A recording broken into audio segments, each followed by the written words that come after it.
5 மாநில தேர்தல் முடிவு பார்க்கும்போது பார்த்திங்கன்னா, யார் தப்பு பண்ணாலும் மக்கள் தூக்கி கடாச்சிருவாங்கன்றது தெளிவாக தெரியுது. ஆகவே நம்ம வருகின்றவங்க எல்லாருமே தப்பு பண்ணாமல் இருக்கிறதுக்கு இந்த தேர்தல் வந்து ஒரு நல்ல சாட்சியாக இருக்குன்னு தான் நினைக்கிறேன். இது வந்து ஒரு மக்கள் மனமாற்றத்தை தான் தெரியுது. ஏன்னா காங்கிரஸு, பிஎஸ்பி இவங்கெல்லாம் வந்து சொல்லிகிட்டே இருக்காங்க, ஒன்றும் செய்கிறதில்ல.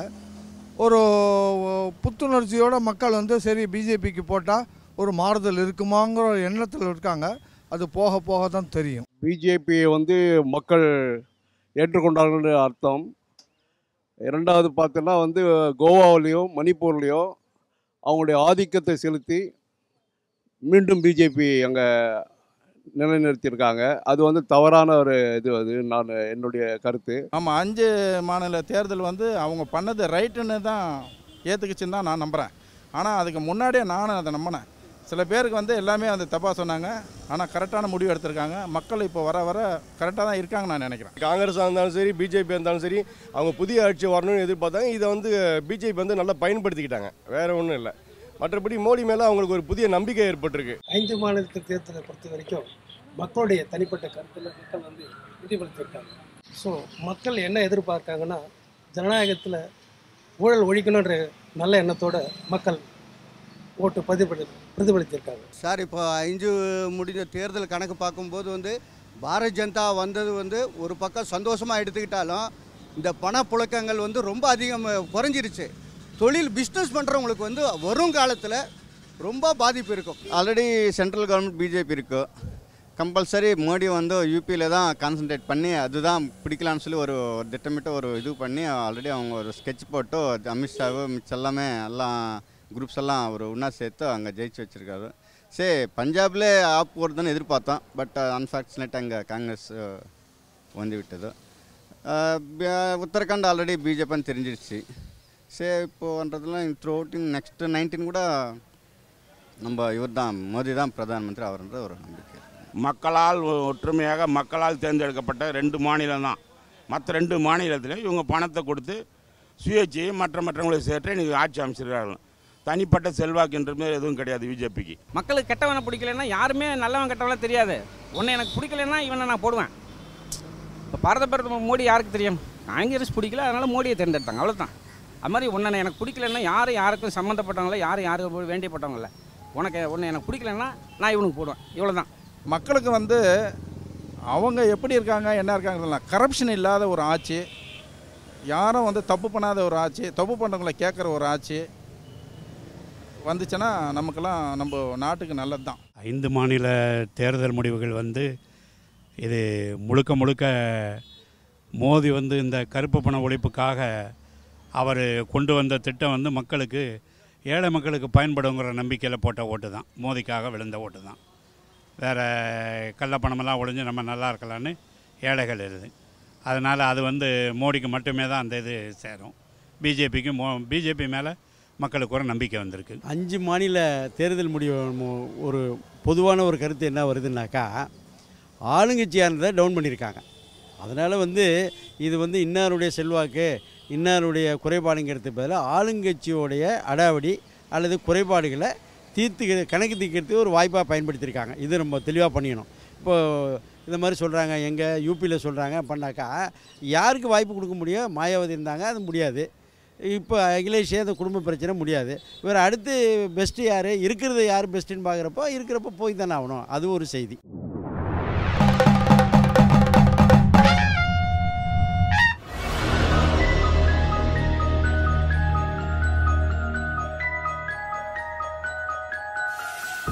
ரொம்ப பாதிச்சிருக்காங்க மக்கள் எல்லோரும், ரொம்ப பாதிச்சிருக்காங்க. அது வந்து போலிங் மூலம் தான் மக்கள் தெரிவிப்பாங்க. ஏன்னா பழமும் ஆட்பலம் உள்ள மக்கள் நிறைய பேர் இருக்காங்க. அவங்கள எதிர்த்து சாதாரண மக்கள் வந்து போராட முடியாது. அதனால் இந்தமாரி ஒரு போலில் தான் வந்து அவங்களுடைய கோபத்தை திருப்பியிருப்பாங்க. நிச்சயமாக மக்கள் நல்ல ரிசல்ட் கொடுப்பாங்கன்றது நம்பிக்கை இருக்குது. ஆளுங்கட்சியிலேயே நிறைய பிரிவுங்க இருந்திருக்காங்க. அவங்க வந்து எப்படி பண்ணுறாங்கன்னு எல்லாருமே சொல்லலாம். ஆனால் கடைசியில் ஓட்டு என்றச்ச தான் தெரியும். இது வந்து அது இப்போ எதுவும் சொல்லவும் முடியாது. இது வந்து ஒரு குழப்பமான சூழ்நிலை தான் ஆர்கே நகருங்கிறது. அங்கே அதோட குடிநீர் பிரச்சனை இருக்குது, மின்சார பிரச்சனை வரும், இன்னும் பிரச்சனைகள் ஏகப்பட்ட பிரச்சனைகள் இருக்குது.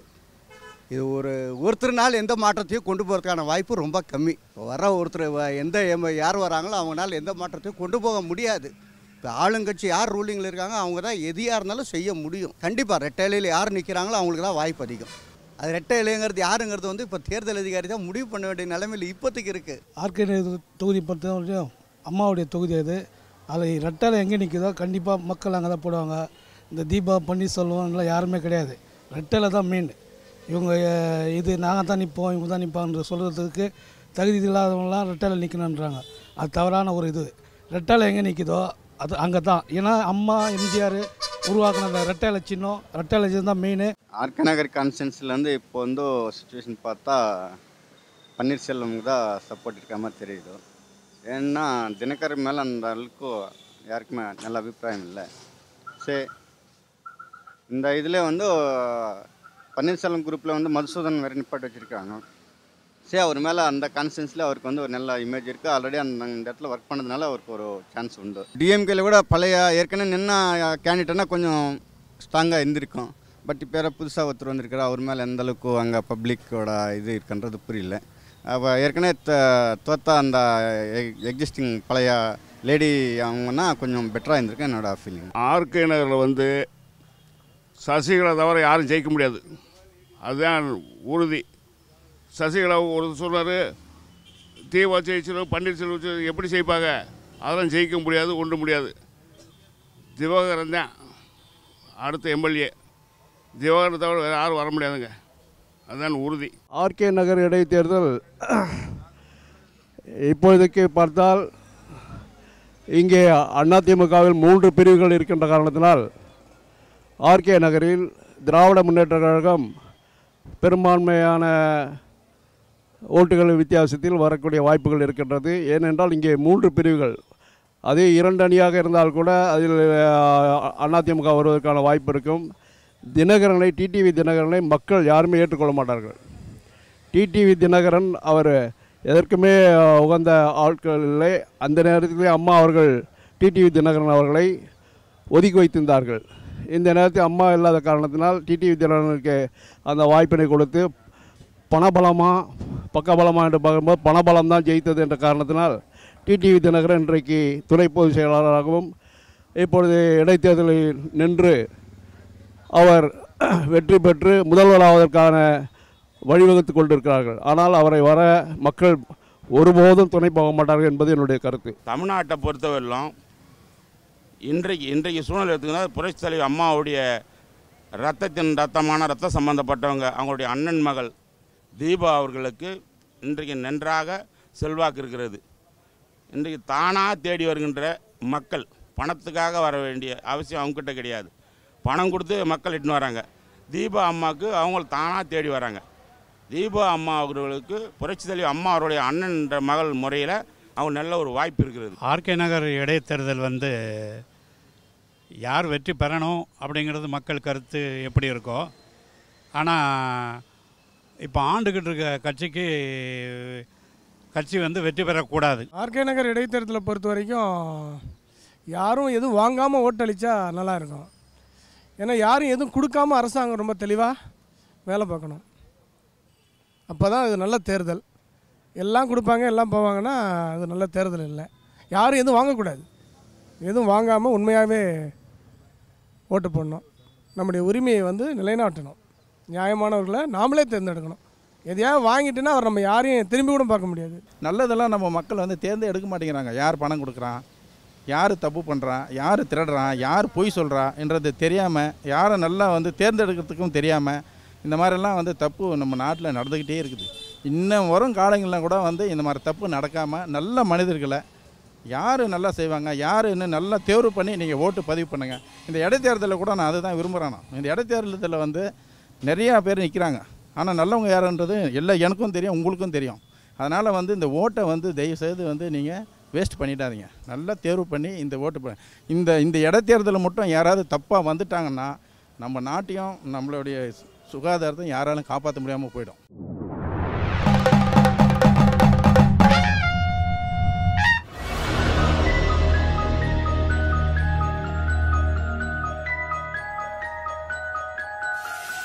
அது தமிழக பட்ஜெட் வந்து இப்போதைக்கு வந்து மக்களுக்கு பார்த்திங்கன்னா அது வந்து ஒரு என்ன கேட்டிங்கனாக்கா ஒரு கசப்பான ஒரு சாக்லேட் மேலே இனிப்பு வைக்கப்பட்ட ஒரு பட்ஜெட்டாக தான் இருக்குது. இது வந்து இவங்க எந்த அளவுக்கு வந்து இந்த பட்ஜெட்டை வந்து நேற்று அறிவித்த பட்ஜெட்டை வந்து எந்த அளவுக்கு அவங்க நடைமுறைப்படுத்துகிறாங்கன்றதை கடந்த வர காலகட்டங்களில் தான் தெரியும்.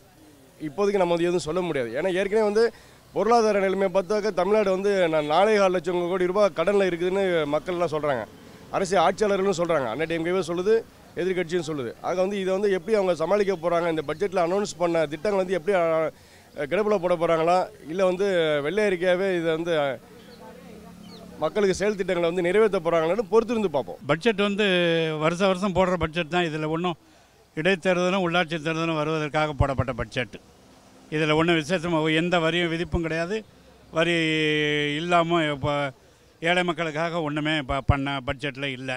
தமிழக பட்ஜெட்டு ஒன்றும் யூஸ் இல்லை சார். இலவசன்ற பேரில் நாட்டு மக்களை சோம்பேறி ஆக்குறாங்க. அம்மாவோட திட்டம் 60 திட்டங்கள் வந்து நிறைவேற்றி படுத்திருக்காங்க. அம்மா வந்து 120 திட்டங்கள் வந்து சொன்னாங்க எலெக்ஷனில். அதெல்லாம் ஒன்றும் பொய், எதுவுமே இது வரைக்கும் செய்யலை. ஒன்லி 5 மாதம் ஆட்சி கூட சரியாக பண்ணல. இதுக்கப்புறம் எப்படி 60 திட்டங்களை நிறைவேற்றிக்கணும்னு சொல்லியிருக்காங்க. ஒரு ரிசல்ட்டும் இல்லை, டோட்டலாக வேஸ்ட்டு. நம்மலாம் முட்டாளாக்குறாங்க. ஆனால் மொத்தத்தில் Tamil Nadu government it is a doldrum, financing wise is a doldrum. அடிப்படை மக்களுக்கு சாதகம் இருக்கிறதுக்கான வாய்ப்பு ரொம்ப கம்மியாக இருக்குது. தமிழக பட்ஜெட் வந்து ஒரு சிறப்பான பட்ஜெட்டாக அமையவில்லை. ஏற்கனவே தமிழக பட்ஜெட்டிலே அங்கே துண்டு விழுந்து கொண்டிருக்கின்றது, மேலும் துண்டு விழுந்து கொண்டிருக்கிறது. இது சிறப்பான பட்ஜெட்டாக யாருமே எந்த தலைவருமே ஏற்றுக்கொள்ளவில்லை, பொதுமக்களும் ஏற்றுக்கொள்ள மாட்டார்கள். இலவசம் என்று சொல்லிக்கொண்டு தான் போகிறார்கள். எந்த தலைவருமே ஏற்றுக்கொள்ளவில்லை, பொதுமக்களுக்கும் ஒரு உகந்ததான பட்ஜெட்டாக அமையவில்லை. தமிழ் பட்ஜெட் அது வந்து ஒரு பேசுகிற அளவுக்கு ஒன்றும் கிடையாதுங்க. அது வந்து ஒரு என்ன சொல்கிறது, அது வந்து ஒரு ஊனமுற்றோர் மாதிரி. அது அந்த பட்ஜெட்டை பற்றி ஒன்றுமே கிடையாது. பட்ஜெட்டானு ஒன்றுமே யாருமே இதெல்லாம் ஒரு பரபரப்பே இல்லை. எப்பயுமே நீங்கள் நல்லா பார்த்துருப்போம், பட்ஜெட்டு கூட்டினா ஒரு பரபரப்பு இருக்கும். என்ன சில மக்களுக்கு சாதனைகள் நிறைய செய்வாங்க, வரி குறைப்பாங்க, என்ன விலைவாசி குறைப்பாங்க, எல்லாம். இதில் ஒன்றுமே கிடையாது. பட்ஜெட் என்ற பேரில் ஒரு வேஸ்ட், இது ஒரு கண் துடைப்பு. இது வந்து நம்ம பெருசாக பேச வேண்டிய அவசியமும் கிடையாது. பட்ஜெட்டை பற்றி சொல்லணும்னா இந்த பட்ஜெட் வந்து உண்மையாகவே இப்போ தேவைதானான்ற ஒரு கேள்வி இருக்குது. ஆனால் விவசாயி வந்து இவ்வளோ பேர் செத்து கூட யாரும் அதை பற்றி கவலைப்படலை. ஆனால் செத்தா போகிறாங்க, பரவாயில்ல, நான் வேணால் 150 நாள் வேலை வேணால் தரேன், வாங்கி பழிச்சிக்க அப்படின்ற மாதிரி தான் அந்த பட்ஜெட் இருக்குது. ஆனால் இதை பற்றி சாதாரண ஒரு பப்ளிக்கில் செத்துட்டா கூட ஒரு பெரிய போராட்டம் நடத்துகிறோம். ஆனால் இவ்வளோ விவசாயிகள் செத்து கூட அதுக்காக அரசாங்கம் எந்த கவலையும் பண்ணல, பரவாயில்ல இருந்தால் போகிறாங்க. ஆக விவசாயன்றது அந்த அளவுக்கு ஒரு கேள்விக்குறியாக ஆகி போயிருக்கு. விவசாயியை பற்றி கவலைப்படலை யாரும், அப்படி தான் சொல்லணும். ஆனால் நம்ம பேசுகிறது தான் நாட்டின் முதுகெலும்பு, விவசாயம் இல்லைன்னா ஒன்றுமே இல்லை, சாப்பாடு கிடையாது அப்படின்னு நம்ம சொல்லிகிட்டு இருக்கோமே தவிர இப்போ நடைமுறையில் ஒன்றுமே இல்லை. விவசாயிக்கு 0 தான். இன்று வரை விவசாயினுடைய வாழ்க்கை வந்து கேள்விக்குறியில் தான் வாழ்வா சாவான்றதில் இருக்குது. இந்த பட்ஜெட்டில் வந்து விவசாயத்தை பற்றிய ஒரு அறிவிப்பு எதுவுமே இல்லை. ரெண்டாவது, லால் பகதூர் சாஸ்திரி அவர்கள் சொன்னது போல் ஜெய் சவான் ஜெய் கிசான் அப்படிங்கிற கொள்கை காற்றில் பறக்க விடப்பட்டு விட்டது. தேசிய நதியை இணைக்கணும்னு சண்டை போட்டுக்கிட்டு இருக்கிறது. தமிழ்நாட்டு நதியை இணைச்சாலே விவசாயம் செழிக்கும். மழை நீரை சேமிப்பதற்கு மாநில அரசு எந்த முடிவும் எடுக்கவில்லை. மழை நீர் மழை காலத்தில் வீணாக கடலில் கலக்கிறது. மழை நீரை சேமிப்பதற்கு அரசாங்கம் நல்ல முடிவு எடுத்தால்தான் குடிநீரும் சரி விவசாயத்துக்கும் நீர் கிடைக்கும் என்பது என்னுடைய தாழ்மையான கருத்து.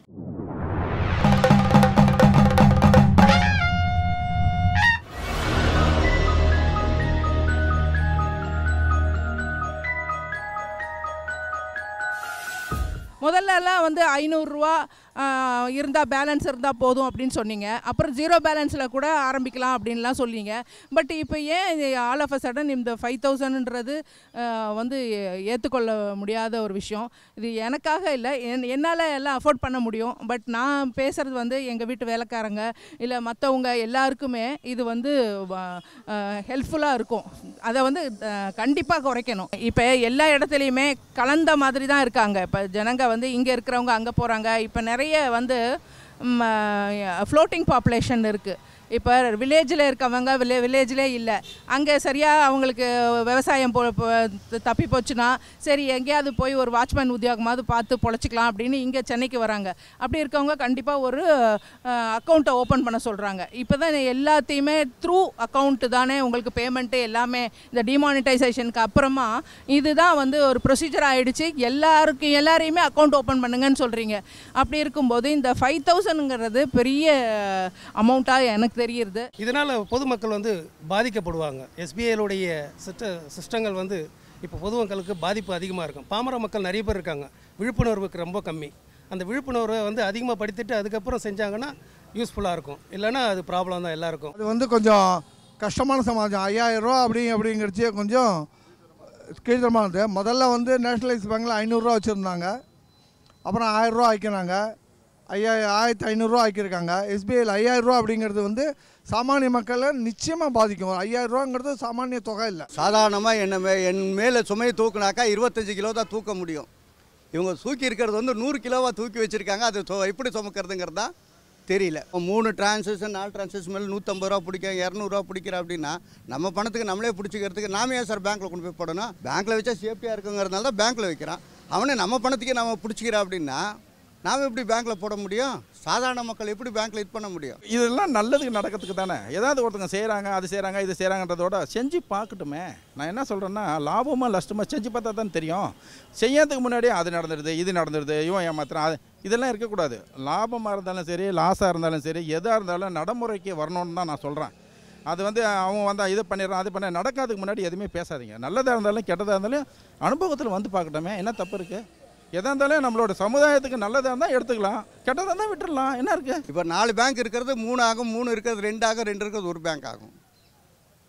இப்படி தான் ஸ்டெப்பாக குறையும். ஏன்னா அவங்களுக்கே ஒர்க்கிங் டியூட்டி குறையும் போது ஒர்க்குக்கு ஆள் இல்லையே, இது இல்லையே.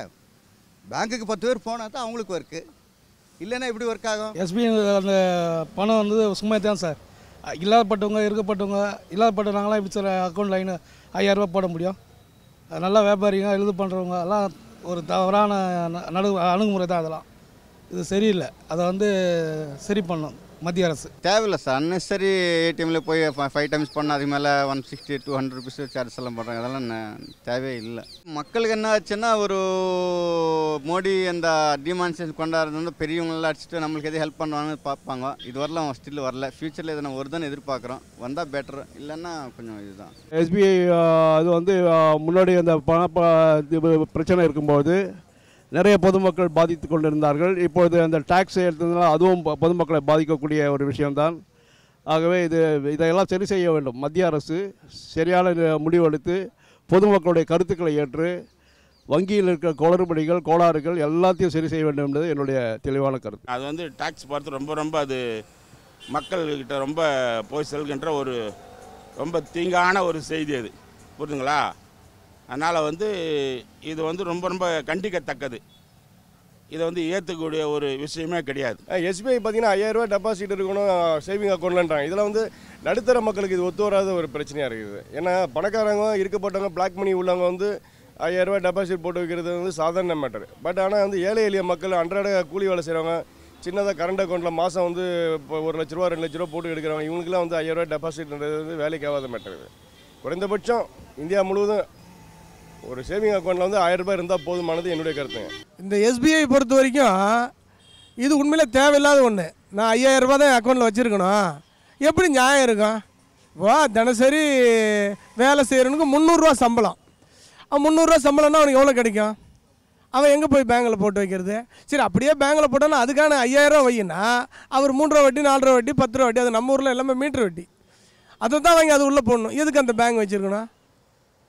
இப்போ யார் சாதாரண ஏழை இருக்க, எங்கள் ஒரு அம்மா வந்து காய்கறி விற்குது, இந்த அம்மாவுடைய மொத்த மதிப்பு 30,000. அது எப்படி 5000 ரூபா பேங்கில் போய் வச்சுருக்கோம் அக்கௌண்ட்டில்? இப்போ இது யாரை காப்பாற்றுறது? இந்த 5000 ரூபா உண்மையை ஏழையை காப்பாற்றுறதுக்கா? இல்லை இந்த அம்மாவுக்கு அந்த பேங்கு தான் நீ வந்து 5000 ரூபா இருக்கு, உனக்கு 10,000 ரூபா லோன் கொடுன்னு சொல்ல போதே, இல்லை உனக்கு ஏதாவது செக்யூரிட்டி இருந்தால் கொடுன்னு சொல்ல போகுது. இப்போ ஒவ்வொரு மக்களும் 5000 ரூபா போட்டால் எவ்வளோ பெரிய பணம்? உண்மையாக பணம் யார்கிட்ட இருக்குன்னு அரசாங்கத்துக்கு தெரியும், எல்லாருக்குமே தெரியும் பணம் யார் கையில் மாட்டிட்டு கிடக்குன்னு. அதை விட்டுவிட்டு சாதாரண ஏழை எளிய மக்களை போய் 5000 ரூபா வை, அப்போ தான் அக்கௌண்ட் இருக்கும், நீ 5 தடவை எடுத்தினா பணம் பிடிச்சிக்கும், அது எப்படி நியாயமாக இருக்கும்? அது எப்படி? எதுக்கு அப்புறம் இந்த செட்டாரை வந்து வைக்கிறதுக்கு முன்னாடி சொல்ல வேண்டியது தானே?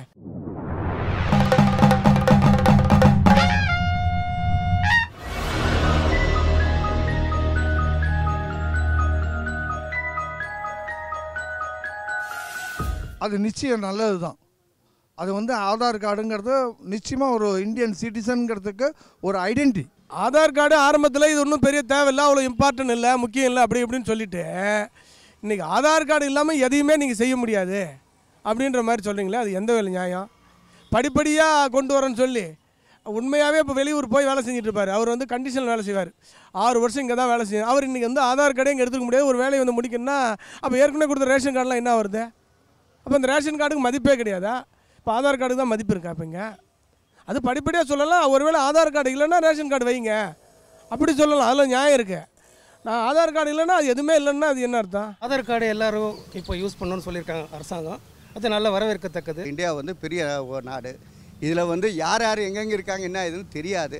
மொத்தத்தில் ஆதார் கார்டு வரவேற்கத்தக்கது. வேணும் சார், கம்பல்சரி இருந்தால் தான் ஐடென்டிஃபிகேஷன் ஆகட்டும் எதுக்கு இருந்தாலும் அதுதான் பெட்டர்னு தோணும்.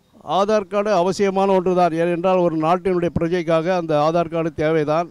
அது எதற்கு பயன்படுத்த வேண்டும் என்பது தெளிவாக சொல்ல வேண்டும். எதற்கெடுத்தாலும் ஆதார் கார்டு என்று சொல்கிறார்கள். அது எந்தெந்த வகையில், அதாவது ஒரு நாட்டு பிரஜை என்பதற்காக தான் ஆதார் கார்டு. இப்போது அமெரிக்காவில் பார்த்தீங்கன்னா அமெரிக்காவில் க்ரீன் கார்டு மற்ற வேறு கார்டெல்லாம் அங்கே இருப்பாங்க. அங்கே இருக்கிற பிரஜைகளுக்கு எப்படி யூஸ்ஃபுல்லாக இருக்கோ அதே மாதிரி நம்முடைய இந்திய பிரஜைக்கு ஆதார் கார்டு ஒரு உகந்த கார்டு தான். அது எல்லோரிடமும் இருக்க வேண்டிய ஒன்று தான்.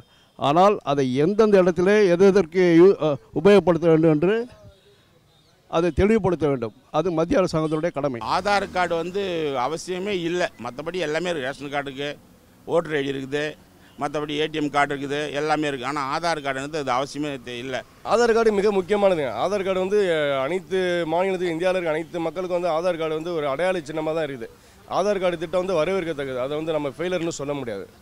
ஆமாம், நான் யாருன்றதை காமிக்கிறதுக்கு ஒரு ஆதார் அட்டை எனக்கு கண்டிப்பாக தேவை. இந்தியாவில் நான் ஒரு இந்தியன் சிட்டிசன்றதுக்கு ஆதார் கார்டு மிக முக்கியமாக இருக்குங்க. ஆனால் இது வரவேற்கத்தக்க ஒரு விஷயந்தான்.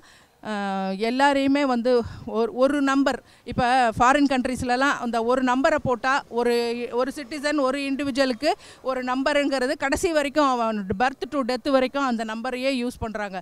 அந்த ஒரு நம்பரை தட்டினா அவன் பண்ண குற்றங்கள், அவன் வச்சுருக்கிற சொத்துக்கள் எல்லாமே அதில் அடங்கிடும். ஆனால் இது வரணும். இது வந்தால் தான் நம்மளோட நாடு நல்லா இருக்கும். ஏன்னா நிறைய டூப்ளிகேஷன் இருக்குது. இப்போ கார்டுன்னு பார்த்தீங்கன்னா ஒரு வீட்டில் 5 கார்டு 6 கார்டு வச்சுருக்காங்க. நிறைய பேர் ஏமாத்துறவங்க வந்து இந்த மூலியமாக கண்ட்ரோல் பண்ணலாம். அதை வந்து நான் வரவேற்கிறேன். எனக்கு எல்லாத்தையுமே லிங்க் பண்ணுறது ஒரு வகையில் நல்லது தான். ஆனால் இன்னும் ஒரு சின்ன விஷயம் நான் வாட்ஸ்அப்பில் பார்த்தது, அதாவது எந்த ஒரு இதுவும் இப்போ ஆதார் கார்டுக்கு வந்து நாம் ஒரு ஜெராக்ஸ் காப்பி கொடுக்குறோன்னா கீழே வந்து பர்பஸை எழுத சொல்கிறாங்க. டேட்டு நீங்கள் போட்டு கையெழுத்து போட்டு செல்ஃப் அட்டஸ்டேஷன் தான் கொடுக்க சொல்கிறாங்க. அப்படி இருக்கும்போது பேர் நீங்கள் வந்து உங்கள் சைன் பண்ணிவிட்டு டேட்டை போடுங்க. என்ன பர்பஸ்க்காக அந்த ஆதார் உடைய ஜெராக்ஸ் காப்பி கொடுத்தீங்கன்றதை மாத்திரம் சொல்லிட்டாக்கா அதை வேறு யாரும் மிஸ்யூஸ் பண்ண மாட்டாங்க. இது மூலிமா நான் தெரிவிச்சுக்கிறேன். ஆதார் கார்டெல்லாம் சாத்தியமானது தான். ஆதார் கார்டெல்லாம் இல்லாமல் ஒருத்தர் வந்து அட்ரஸ் இல்லாமல், ஊர் இல்லாமல், பேர் இல்லாமல் இதெல்லாம் இருக்குது நல்லதா? எல்லாத்துக்கும் என்ன வச்சுருக்கேன், நான் வந்து நியாயமாக இருக்கணும், நியாயமாக வச்சுக்கணும், நியாயமாக நடக்கணும். ஏன்னா எனக்குள்ள ஆதாரத்தை நான் வந்து கரெக்டாக வச்சுக்கிறது என்ன தப்பு இருக்குது? எல்லாருமே வச்சுக்கோங்க. எல்லாருமே சொல்கிறேன், ஆதார் கார்டு எதுக்கு, என்னோடய பேங்க் ஸ்டேட்மெண்ட் எதுக்கு, என்னோடய நம்பர் எதுக்கு, என்னோடய அட்ரஸ் எதுக்கு, இதெல்லாம் வந்து இருக்கக்கூடாது. எல்லாருமே கரெக்டாக இருந்தாக்கா நல்லது தானே.